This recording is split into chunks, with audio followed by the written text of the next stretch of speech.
Guys, good morning. So dumaan ako dito sa Bacala.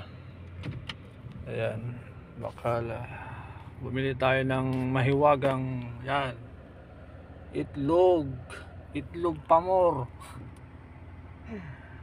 Walang katapos ang itlog. Oh my god. Yan. Malapit lang dito sa bahay, guys.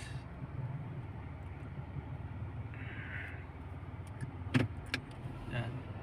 Bacala. So bali dumaan lang ako saglit kasi tinatamad ako maglakad, mainit. Yeah.